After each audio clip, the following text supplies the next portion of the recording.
vă salutăm cu mare drag. Sunt Maria Marian, în cazul în care nu ați știut, alături de mine este doamna Tatiana Gorelco, medic alergolog pediatru, și am zis în această a 4-a ediție de Healthy School Maria Marian să discutăm despre dermatita atopică și alergiile alimentare când vine vorba despre copilași, nu doar. Bună ziua și vă mulțumesc că ați acceptat să-mi fiți astăzi alături, să mă susțineți. Așadar, alergiile alimentare consider eu că este boala secolului nostru. Tot mai mulți copii fac alergie și de multe ori, mai ales noi mamele, nu știm de ce. Până găsim noi cauza, trece un pic de timp și avem nevoie și de investigații, și de teste, și de sfaturi, și de îngrijire, și de multe aspecte. De ce se întâmplă lucrul ăsta? Într-adevăr, vreau să menționez că maladiile alergice sunt o problemă enormă al ultimilor ani. În toate sursele de literatură se vorbește că pe parcursul ultimilor 30 de ani, numărul pacienților suferinți de anumite forme de alergizare practic s-a dublat. Bineînțeles că cauze sunt foarte multe. Alimentația? Și alimentația, deci ce mâncăm, care este calitatea produselor alimentare, care este ecologia, condițiile de trai în care noi ne aflăm. Deci toate momentele astea sunt una din cauzele care nouă ne formează aceste maladii. Maladiile alergice sunt foarte multiple, însă deoarece astăzi ne axăm asupra alergiilor alimentare, aș vrea să spun că această formă de alergizare al omului este într-adevăr extrem de răspândită. Deseori, cel mai deseori, se întâlnesc alergiile alimentare la copii. Deci, practic, aceasta este prima formă de sensibilizare al organismului uman. Clinic, alergia alimentară poate se manifesta în cel mai divers mod, începând cu afecțiunile țesutului tegumentar, adică începând cu careva erupții pe piele și terminând cu stările de înădușală, de sufocare, adică accesele de astm bronșic pot fi provocate de această formă de alergie, până și cea mai gravă complicație alergologică care poate exista, șocul anafilactic, de asemenea poate fi datorat alergii alimentare. Deci, într-adevăr, este o temă foarte importantă și foarte interesantă și eu sunt foarte mulțumită că noi o să vorbim tocmai despre această problemă astăzi.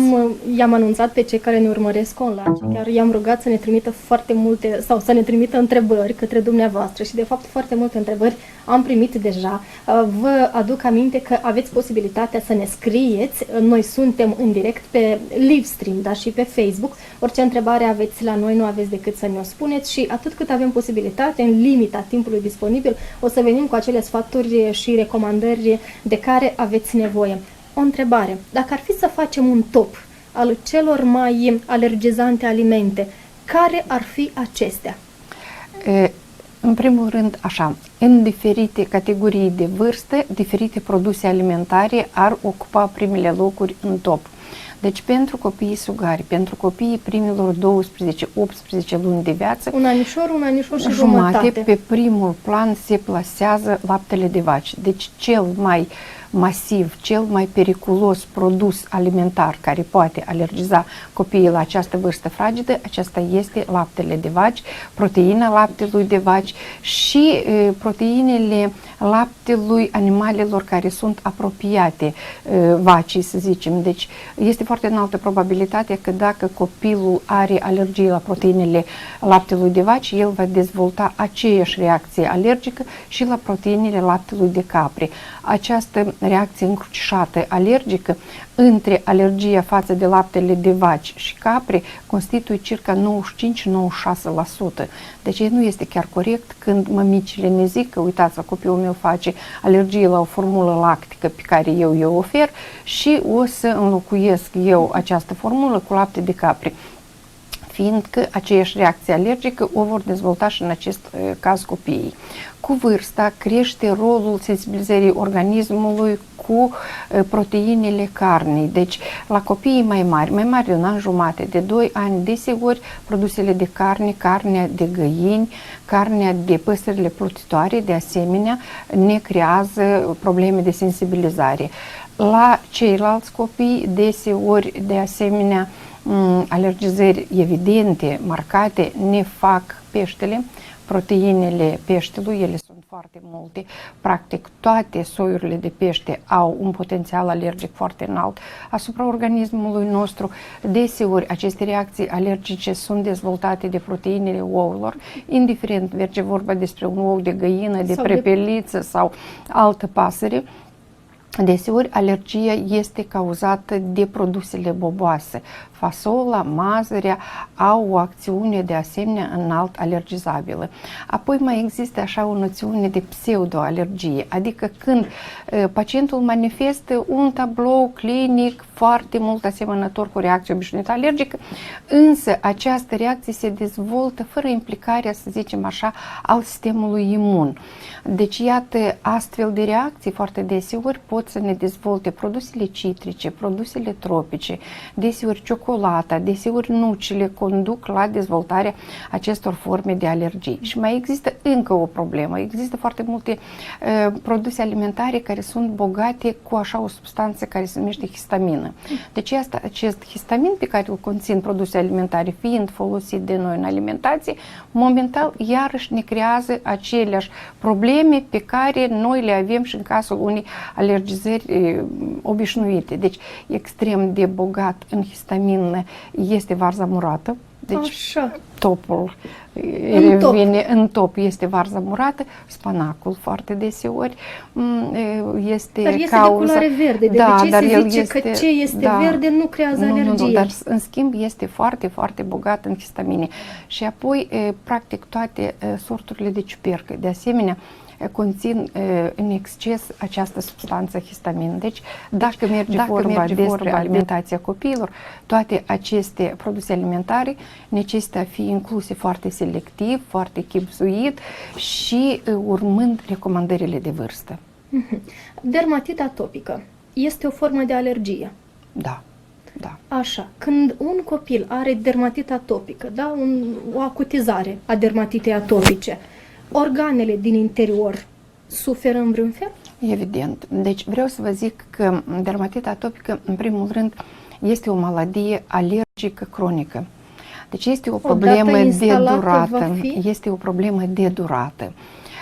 Practic 50% din pacienții ce suferă de dermatită atopică către vârsta de 5-6 ani diminuează simptomele sau chiar aceste simptome la pacient pot să se lipsească. Cealaltă jumătate de pacienți cu dermatită atopică rămân a fi bolnavi o viață întreagă de această problemă. Deci este o maladie care se dezvoltă prin implicarea sistemului imun. Acolo unde este implicat sistemul imun, merge vorba despre o problemă care afectează nu doar pielea, deci și alte organe, într-o oricare măsură, de acum sunt afectate de procesul alergic. De aceea, noi, alergologii, pediatrii, foarte deseori ne folosim de așa o noțiune cum marșul atopic. Deci asta este așa o consecutivitate clinică de dezvoltare al alergiei la om. Se începe inițial alergia la ființa umană prin afecțiunea pielii, adică printr-o dermatită atopică. Apoi acest proces se extinde asupra sistemului respirator și deci pacienții cu dermatită atopică au șanse extrem de înalte de a dezvolta o rinită alergică și un astm bronșic, probleme destul de serioase, probleme cu evoluție cronică care necesită de asemenea foarte multe eforturi, foarte multe tratamente, foarte multe regimuri mai specifice care necesită a fi respectate nu doar de pacient, dar și practic de toți membrii familiei. O altă întrebare pe care vreau să vă adresez. Când vine vorba despre dermatită atopică, foarte multe mame, mulți părinți se plâng de reapariții dermatitei atopice, adică a fost o acutizare, au mers la medicul alergolog, au dat tratament, da, creme plus medicamente, da? Da. După care trece o săptămână, două, este bine și această dermatită atopică reapare. Este un proces firesc? Da, într-adevăr. Deci și nu de ce se apare boala, doar se acutizează din nou. Eu am zis că este o boală cronică, da? Deci maladie care se vindecă doar la 50% de pacienți și doar către vârsta de 4, 5, 6 ani.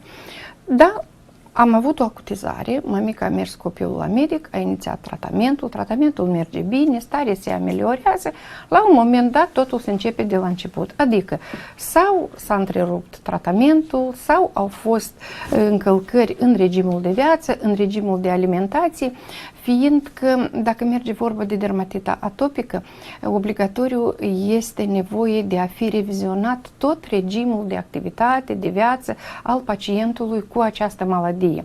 Cu cât este mai mic copilul, cu atât mai important este rolul alergiei alimentare în dezvoltarea dermatitei atopice. Și deci, dacă copilul dumneavoastră face o dermatită atopică, el necesită un regim alimentar mai specific sau, cum noi numim, acest copil necesită o dietă hipoalergică. Plus la toate, acest copil necesită și un regim de viață hipoalergic. Deci este bine ca copilul nu numai să excludă din rație produsele alimentare cu potențial alergic înalt, dar să evite contactul cu orice aeroalergene cu potențial alergic înalt. Acești copii necesită a evita contactele cu orice infecții, fiindcă infecțiile atât virale cât și bacteriene, în majoritatea cazurilor, au rol de trigger, adică de inițiator al acutizării. Da, ca factor de acutizare al dermatitei atopice. Am mai multe întrebări din partea părinților și aș vrea să încep cu primele ca să reușim să răspundem tuturor. Așadar, Ludmila Moga ne scria: fetița de 3 anișori are alergie la nitrați, cel puțin așa i-a zis medicul, sau fetița a făcut un fel de urticarie la un anișor și anume se întâmplă să o aibă în perioada rece a anului, atunci când folosește legume și fructe din comerț, așa cum o facem cu toții acum. Apar bubițe roșii, da, așa mărunte. Nu o deranjează, zice mama, dar și dispar într-o zi, două aceste bubițe, trece cu vârsta și dacă e nevoie de luat medicamente. Se vede că, într-adevăr, merge vorba despre o urticarie legeră. Da, există diferența dintre urticarie și o dermatită atopică? Da, desigur, acestea sunt două boli diferite. Deci, dermatita atopică are clinica sa, are specificul morfologic de afecțiune al pielii. Urticariile acute sunt, de asemenea, maladii alergice ale pielii, însă altfel arată vizibil, este un pic diferit mecanismul de dezvoltare. Este foarte greu de spus. Deci noi avem diferite forme de dermatite. Avem dermatite legere, avem dermatite foarte grave. În același timp există forme legere de urticarie și totodată există forme foarte grave de urticarie. Dacă la copilaș într-o zi, două, erupțiile se realizează, cel mai probabil că merge vorba despre o urticarie foarte legeră. Ce aș vrea eu să sfătui pe mămica în cauză? E foarte greu de spus așa la prima vedere că este vorba de o sensibilizare față de nitrate. Deci dacă merge vorba despre o reacție alergică la nitrate sau la careva conservanți, coloranți, atunci noi avem nu o reacție clasică alergică, ci o reacție pseudoalergică despre care eu astăzi de acum am mai menționat. Dar fie ce iarnă copilul face, da, reacțiile astea, poate să dezvolte și un proces alergic clasic la aceleași fructe, la aceleași legume, fiindcă, uitați-vă, este încă așa o particularitate la om, că alergice ale pielii mai deseori se exprimă, mai deseori se acutizează în perioada rece a anului. Alergiile nu iubesc frigul. De ce? Iată, așa este particularitatea și specificul bolii. De aceea mai deseori și urticariile mai grave și acutizările dermatite atopice au tocmai loc în perioada rece al anului. O altă întrebare ne vine din partea Popa Nataliei, da? Din partea Nataliei. Dermatita atopică se tratează definitiv sau nu? Da? Care ar fi cea mai sănătoasă metodă de tratament? De ce întreabă? Pentru că majoritatea cremelor care se indică de obicei pentru tratarea alergiilor sau și tratarea dermatitei atopice sunt pe bază de hormoni. Iată, noi mamele avem frică sau știind că aceste creme pot da chiar dependență. Da, parțial eu am răspuns la întrebarea doamnei. 50 la 50. Da, deci, este o boală cronică. cu regret, la ziua de astăzi, nimeni nu poate cu certitudine să zică, iată, acest pacient face dermatită atopică, el la vârsta de 6 ani o să o termine cu această problemă și o să sănătoșească definitiv. La ziua de astăzi noi nu dispunem de așa criterii de prognozare al evoluției dermatitei atopice. Totodată este bine cunoscut faptul că cu cât mai devreme debutează dermatita atopică, cu cât ea mai grav evoluează, cu atât mai puțin probabil că ea o să se finiseze la vârsta de 4-6 ani. Deci, de aceea noi ne axăm foarte mult asupra problemelor de alimentație al mamei în perioada de alăptare, de alimentație al copilului sugar, mai ales dacă merge vorba despre o familie cu o ereditate agravată în ceea ce privește maladiile alergice. Este bine știut faptul că deseori, mai deseori, dermatitele atopice, maladiile alergice se dezvoltă la acei pacienți care au un teren ereditar agravat privitor maladiile alergice. Tuse alergică. Da, tuse alergică. Deci, cum ar trebui ea privită? Într-adevăr, da, uitați-vă, la noi vin copilași la consultații, la internare, în secții și îmi spun, știți, copilul meu are tuse alergică. O noțiune absolut nu medicală, deci nu există așa simptom în medicină, nu există așa diagnostic, deci tusa provocată, să zicem, de contactul cu praful, de contactul cu un miros, de contactul cu mucegaiul, în mare majoritate este o manifestare al astmului bronșic, adică al afectării alergice al mucoasei tractului respirator inferior. Deseori, totuși, ne mai întâlnim și cu stările de laringită alergică. Dacă tusea este provocată de nu un factor infecțios, plus la toate, tusa are un caracter lătrător. Această tuse lătrătoare este însoțită de o pierdere de glas, adică o afonie, atunci poate că merge vorba și despre o laringită alergică. Dar deci, mulți medici folosesc acest termen de tuse alergică. Cu regret, da, dar vedeți că această tusă alergică este un simptom clinic al unei afecțiuni alergice sau unei laringite alergice sau al astmului bronșic. Trebuie luată în serios și cum? Da.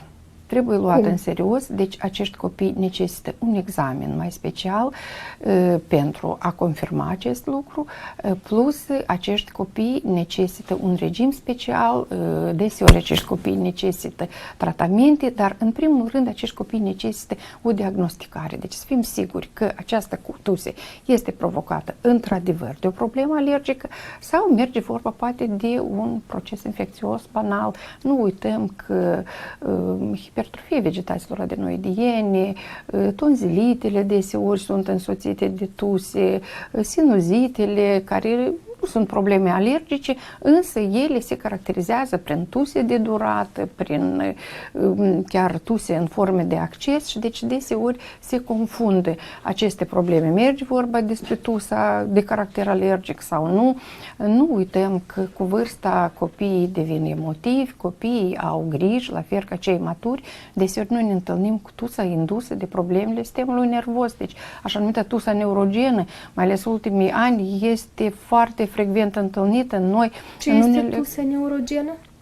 Emoțiile proaste, niște retrăieli, am obținut o notă urâtă la școală și iată, copilul face tuse în accese, face tuse chiar și nocturne, dar vedeți cum peste tot în toate manualele se spune că dacă copilul dumneavoastră nu face febră, nu are semne catarale, dar tușește noaptea, în primul rând, posibil copilul face o problemă alergică. Uitați-vă, acum este demonstrat că nu doar problemele alergice pot să ne cauzeze astfel de tuse, da, dar și emoțiile.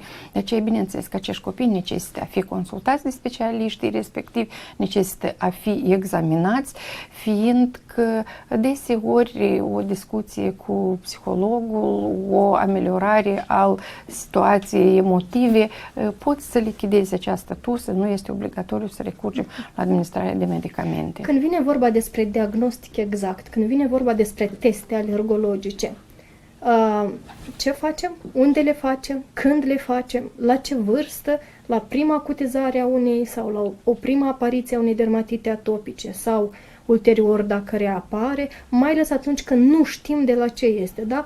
În momentul în care, știți foarte bine, când eu i-am dat lui Cristian somon, am vrut ca o mamă să fac foarte bine, da, și m-am gândit, am cumpărat un pește bun, iată că a fost bun în gândul meu, pentru el a fost o pacoste, da, și am făcut atunci o formă de dermatită atopică. Știam că este din cauza peștelui ales. În momentul în care nu știm, da, mai ales atunci când ne gândim și atât totuși nu găsim cauza. Ce facem?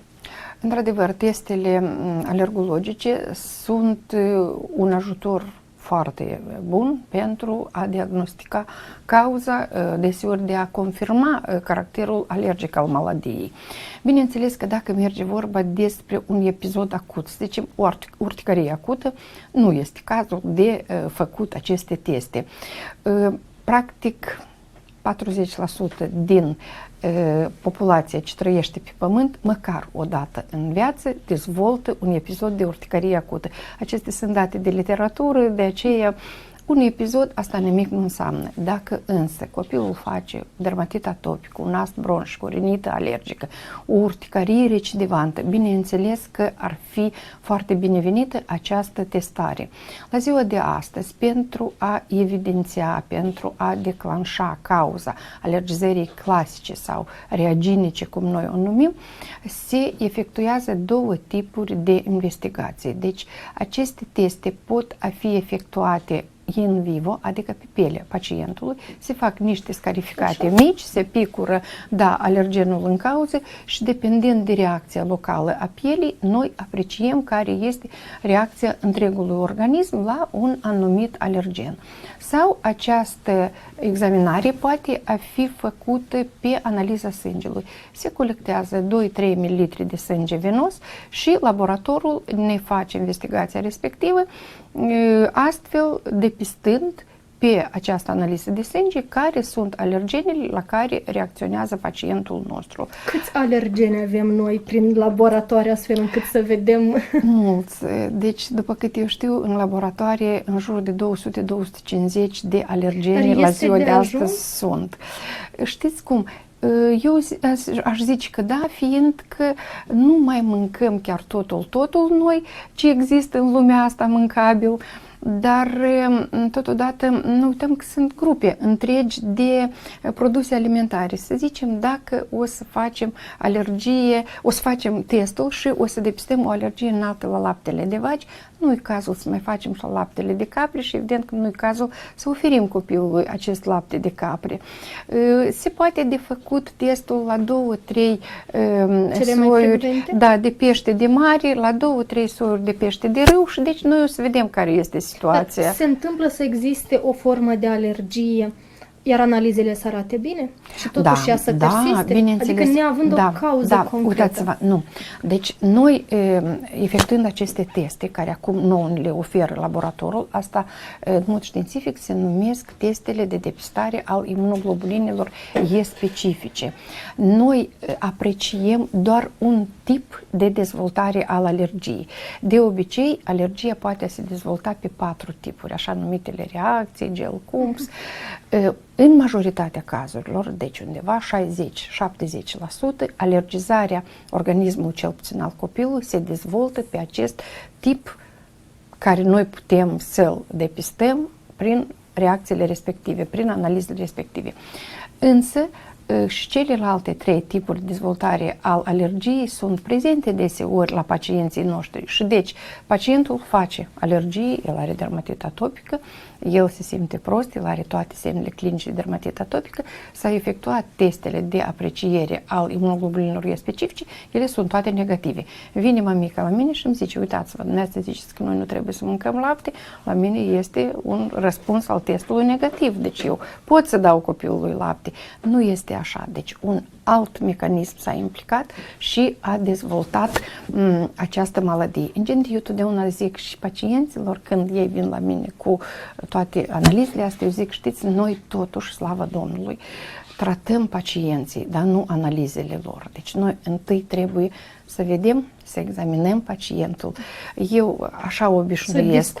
Discut cu mama, văd pacientul și după asta o rog pe mămică să-mi prezinte acele analize pe care ea poate că de acolo a reușit să le efectueze. Deci noi, în primul rând, trebuie să ne gândim ceea ce vedem la pacientul nostru, după asta analizăm și toate aceste examinări paraclinice, adică de laborator, de instrumentariu și uitați-vă, numai toate punându-le împreună, noi putem să ajungem la o diagnosticare corectă și, evident, ca urmare, să hotărâm care este problema de tratament, care este programul de tratament. Când vine vorba despre cremele care se utilizează de obicei atunci când este o alergie, dar vreau să ne explicați un pic după ce principii se alege o cremă eficient.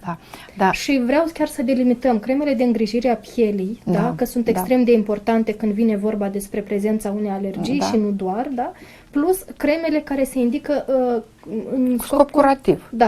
Cu scopul de a trata. Da, dumneavoastră cumva noi am omis, am vrut să vorbim despre cremele cu conținut de steroizi. Da? În primul rând, eu aș vrea să zic că nu trebuie să ne temem de așa medicamente cum ar fi steroizii. Da? Deseori noi de fapt, ne întâlnim când, deci sunt medicamente foarte eficiente, sunt medicamente foarte utile. Știți, părinții, de fapt, ne întâlnim când, deci aceste creme cu steroizi tratează acestea la suprafață. Nu, uitați-vă, deci interiorul tratează regimul, deci trebuie să respectăm un regim alimentar corect, adică să nu oferim suplimentar aceste alergene cauzal semnificative pacientului și aceasta o să fie cea mai principală metodologie de tratament etiotrop. Deci, pentru a minimiza inflamația pielii, în caz de aceeași dermatită atopică, noi folosim remediile topice, adică locale cu efect antiinflamator. La ziua de astăzi, cel mai eficient remediu antiinflamator recomandat în toată lumea este acest corticosteroid despre care atât de mult se vorbește. Deci, cremele, unghientele, emulsiile cu conținut de corticosteroide se folosesc în toată lumea pentru lichidarea acutizării dermatitei atopice sau acutizarea unui șir de alte maladii dermice. Unica ce că aceste medicamente trebuie să fie indicate de medic. Deci nu trebuie să mergem la farmacie, să luăm asta și să începem să le încercăm pe copilul nostru. Din cauza că practic toate aceste remedii cu conținut de corticosteroizi au delimitări de vârstă.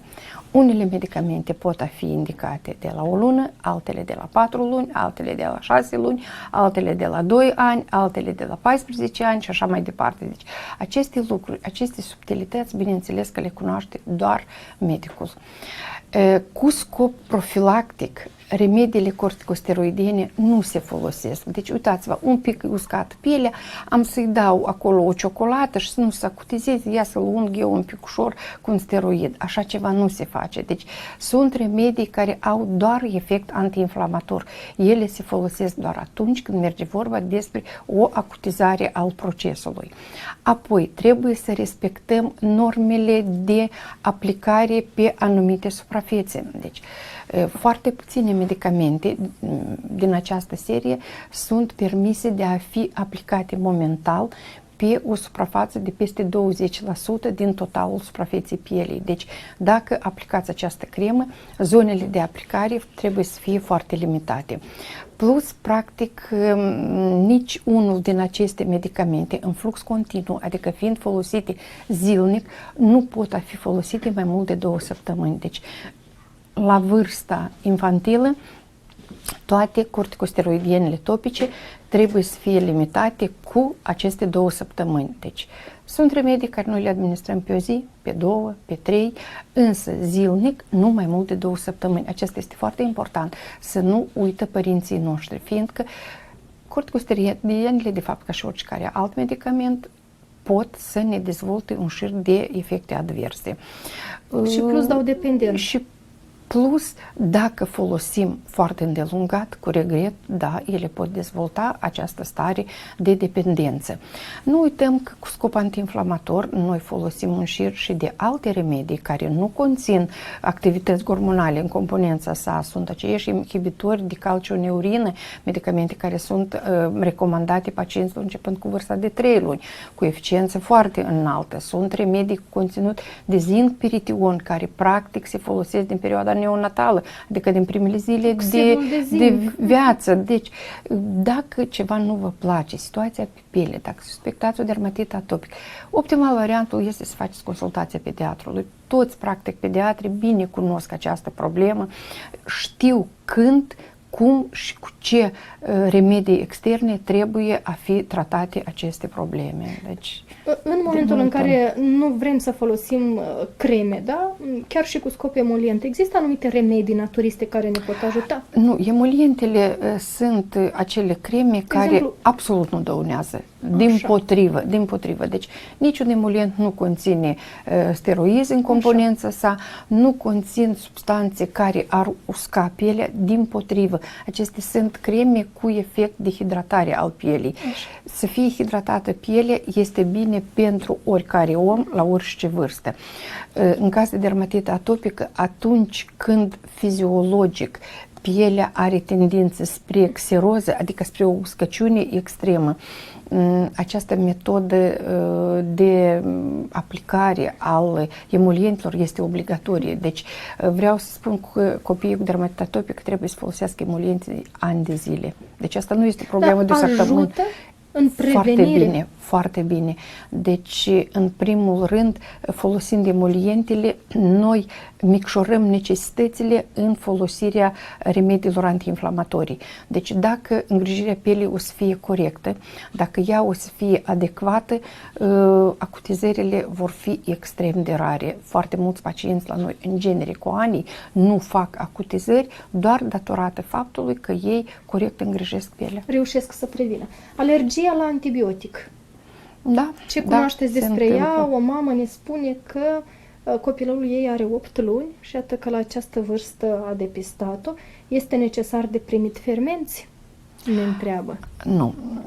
Deci, uitați-vă, fermenții nu este necesar de a fi... Fermenții pancreatici? Da, de a fi administrați atunci când merge vorba despre o problemă alergică. Deci, dacă avem o stare de insuficiență al funcției pancreatice, bineînțeles că atunci se folosesc fermenții pancreatici. Știți, așa, cumva, eu nici nu știu, un ecou de cândva a rămas că dacă pacientul face alergie, lui o să-i se facă foarte bine prin administrarea de acești fermenți, nu este corect, cu atât mai mult că foarte deseori însăși fermenții pot să ne dea alergii.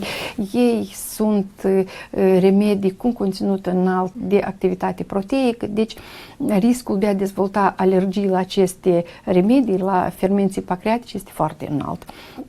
Mai cu seamă dacă merge vorba despre alergie la antibiotice, reacțiile alergice la antibiotice sunt reacții acute, rapid dezvoltate. Deci, în caz de afecțiuni alergice la medicamente, mai cu seamă la antibiotice, unicul remediu eficient, care bine ajută, care rapid înlătură toate semnele clinice, asta sunt corticosteroidienele. Deci, clar lucru dacă nu merge vorba despre o reacție anafilactică. Dacă pacientul nu face anafilaxie, adică dacă nu are o prăbușire de tensiune, dacă nu are semne de laringospasm, în asemenea cazuri noi lucrăm cu epinefrină.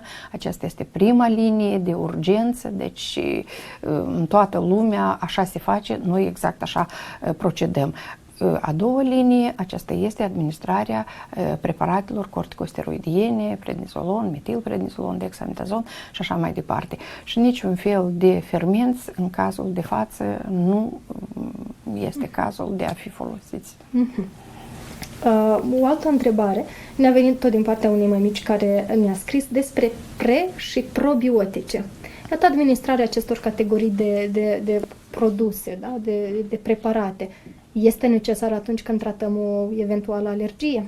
Nu, de asemenea nu. Deci... De ce? Pentru că există, sau de fapt multe surse zic că atunci când este o dermatită atopică ar fi foarte bine dacă ne-am asigurat că avem un intestin sănătos.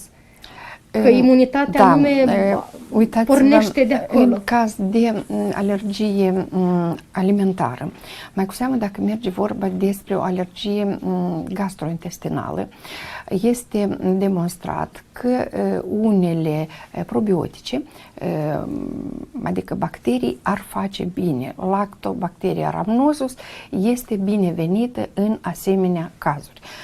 Cu regret, studii științifice, studii bazate pe dovezi care ar demonstra că și alte grupuri de probiotice sunt benefice în tratamentul maladiilor alergice, la ziua de astăzi noi nu dispunem. Evident că probioticele sunt acele microorganisme care contribuie dezvoltării unei imunități sănătoase. De aceea, copilul trebuie să fie, în primul rând, corect alimentat. Atunci când toate nutrientele copilul le primește în echilibrul cuvenit, în cantitățile cuvenite, se dezvoltă, crește și se menține la un nivel necesar, adecvat și conținutul de probiotice. Nu administrați antibiotice atunci când nu este nevoie, deci nu ucideți aceste probiotice. Nu transferați copiii la alimentație artificială atunci când puteți să alimentați copilul la sân, fiindcă aceasta iarăși o să deprimeze creșterea probioticelor. Dar pur și simplu de administrat probioticele care în majoritatea cazurilor nici nu sunt medicamente, sunt doar substanțe biologic active, adică niște adausuri alimentare, nu este cazul. Deci chiar și administrarea probioticelor trebuie să fie efectuate doar în urma consultului cu medicul dumneavoastră. Prebioticele sunt acele preparate care de obicei au efect curativ. Deci ele sunt substratul pe fondul cărora cresc, se dezvoltă bine probioticele. Sunt binevenite în caz de constipație, fiindcă toate prebioticele au încă capacitatea de a impune să lucreze bine intestinul. Deci mișcarea intensă a intestinilor este într-o oricare măsură stimulată de prebiotice. Deci de aceea noi trebuie să nu uităm despre aceste momente, cu atât mai mult prebiotice se conțin în foarte multe produse alimentare. Dacă ne alimentăm sănătos, divers, înseamnă că puțin probabil că noi o să necesităm aceste medicamente suplimentare. Însă, în caz de afecțiuni gastrointestinale, bineînțeles că toate aceste medicamente se folosesc și cu mare succes atât la vârstnici cât și la copii. În cât timp de la consumarea unui produs alergen apare dermatita? Aveți în vedere acutizarea, cred că, sau... Acutizarea sau... Acutizarea, în mod diferit, începând cu câteva minute, reacțiile pot fi imediate, peste 3-5 minute, de acum poate organismul să reacționeze plus, peste 48-72 de ore de asemenea. Deci sunt reacții întârziate și reacții imediate. La diferiți oameni, în mod diferit, aceste reacții pot se dezvolta. La mama care alăptează, când vine vorba despre dermatita la copii, în cât timp se dezvoltă? De exemplu, da, eu am mâncat pește, alăptez aceiași copilul. Aceiași termeni, da, fiindcă... Frecvent se întâmplă ca în timpul alăptării să apară alergii, dermatite atopice? Cu regret, da. Deci, cu regret, dermatita atopică se dezvoltă atât la copiii alimentați artificial, cât și natural. De aceea, dacă mămica alăptează, ea nu trebuie să uite că, practic, ce mănâncă dânsa, mănâncă și copilașul ei. De aceea, acest regim hipoalergic, în primul rând, trebuie a fi respectat de mamă. La vârsta de 7 luni are sens să dăm alergia la alergeni?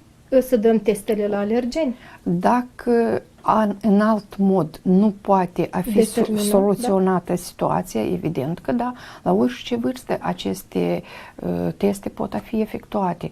Dacă pacientul face clinica, dacă nu ne putem aprecia în alt mod care ar fi cauza acutizărilor, atunci, bineînțeles, că testarea este obligatorie. Ce părere aveți despre homeopatie? Ne întreabă o mamă.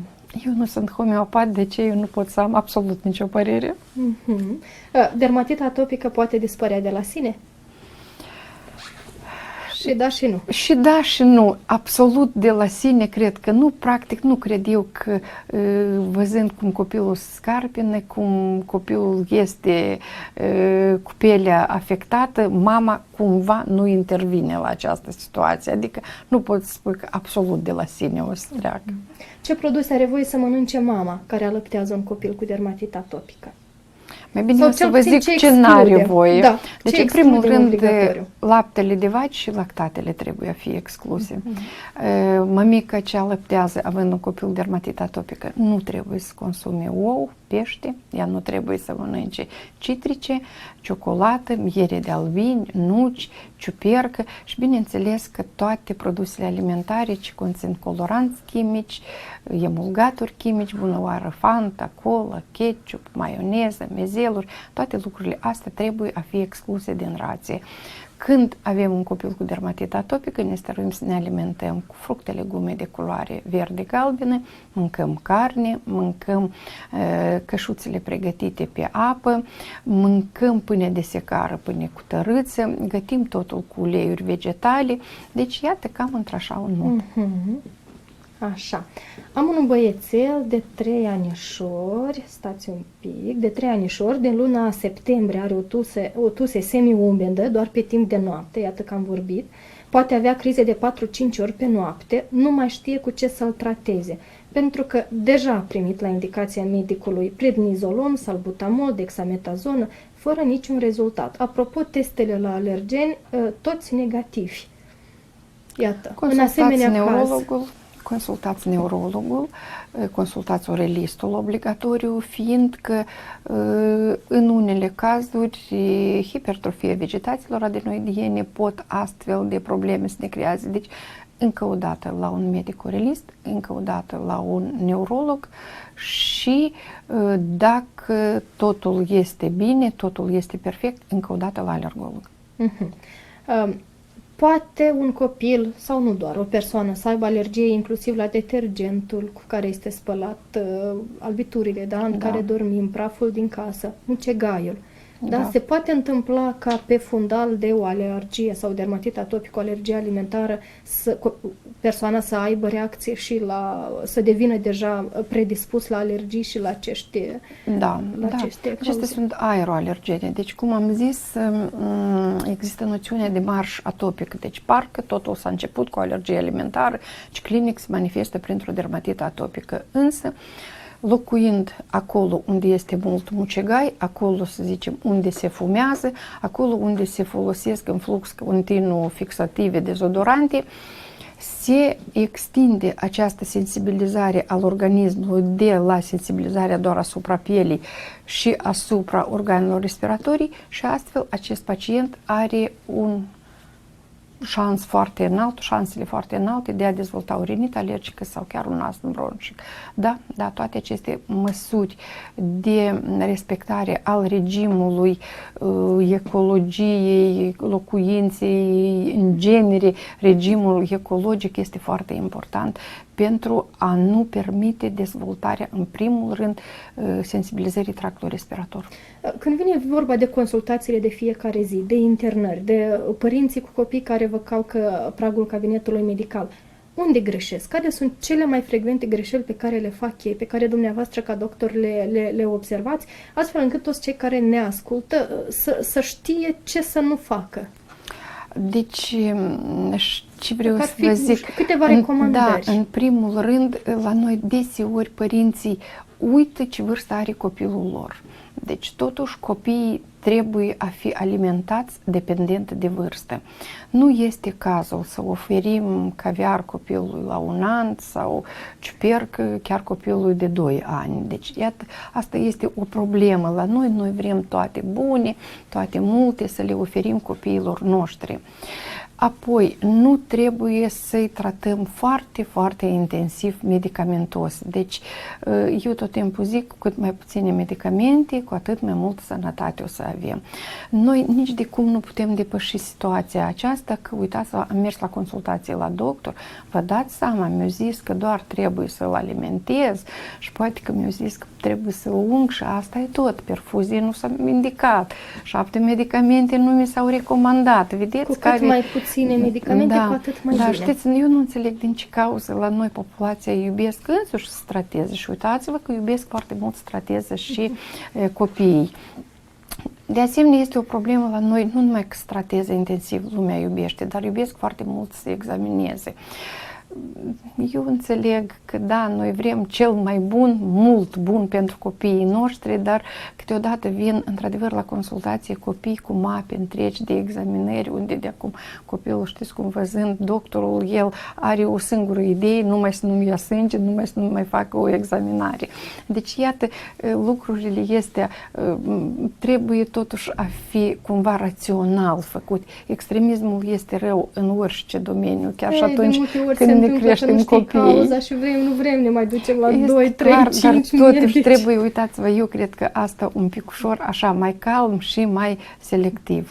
Băița cu infuzie din romaniță, dentiță. Da, romaniță și dentiță. Ajută la alergie.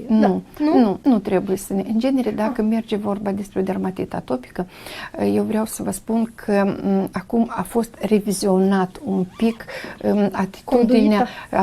atitudinea față de, iată, metodele de îngrijire a pielii în dermatită atopică. Dacă cândva, cu 20-30 de ani în urmă, spunea cât mai puțin o să fie umidificat pielea copilului, cu atât mai bine. Nu. Pielea copilului dermatită atopică, ca de fapt pielea oricăruia din noi, fie mare, fie mic, trebuie să fie curată. De aceea copiii, făcând dermatită atopică, de asemenea necesită băi igienice zilnic. De atât ele și sunt igienice, că ele se fac doar cu apă unică, ci că, având un copil cu dermatită atopică, vă stăruiți să limitați timpul băiței. 5-7 minute este suficient pentru a face un duș sau a scălda copilașul în cadă. Nu trebuie să scăldați copiii cu dermatită atopică în apă tare fierbinte. Dependent de vârstă, chiar noi născuții, 36-37 de grade, apoi tot mai jos și mai jos trebuie să fie temperatura acestei ape. Trebuie de a fi folosite săpunuri, șamponuri, geluri cu un pH neutru, adică pH-ul, trageți atenție, să fie 5,5.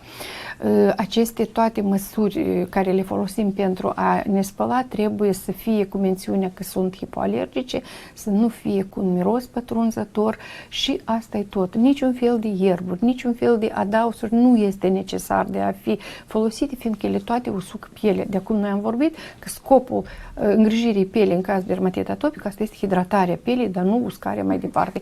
Toate infuziile usuc pielea. Și de aceea noi nu le folosim. Dar în cazul nou-născutului? De asemenea, apă curată. Știți, medicul de familie tot timpul zice să-i facem băieță din plantă. Și eu i-am făcut copilul meu așa. Noi o să-i reorientăm și pe medicii de familie către noi. Am înțeles.